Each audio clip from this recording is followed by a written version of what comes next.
Mise en service en 1864, la gare de Trans-en-Provence, qui était à l'abandon depuis plusieurs années, retrouve une nouvelle vie grâce à 3 amis du village. C'est une épicerie de produits locaux.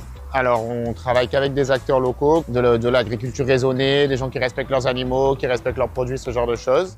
Thomas, c'est le maraîcher. Thomas, il va gérer tout ce qui est légumes, il va s'occuper un petit peu des relations sur le marché et de ce genre de choses.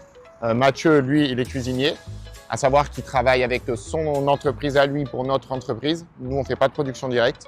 Et il va nous revendre des raviolis, il va nous préparer des petits tapas, transformer les légumes de Thomas qui se perdent, s'il y a de la crème, du fromage, ce genre de choses qui se perdent. Lui aussi, il fait les marchés, donc il peut avoir un beau réseau et ça, c'est cool. Et moi, je suis au magasin, je gère la relation client, les fournisseurs, c'est moi le vendeur. En fait, même un département où il y a énormément de production, il y a beaucoup d'artisans, des gens qui savent très bien travailler. Et je trouve qu'on ne les met pas forcément à l'honneur. C'est des gens qui ont souvent des petites exploitations ou alors des petits business et du coup, ils ont du mal à se faire connaître. Donc nous, on s'est dit pourquoi pas travailler avec eux. Puis on est quand même des bons mangeurs, on aime bien manger des produits de qualité. Ça ne coûte pas forcément plus cher si on arrive à bien s'en sortir. Et vu que Thomas, un des associés, lui, est directement maraîcher, il avait ses connaissances, il faisait les marchés, tout ça. Donc c'était bien plus facile pour nous de rentrer en contact avec ces gens-là et de les mettre à l'honneur.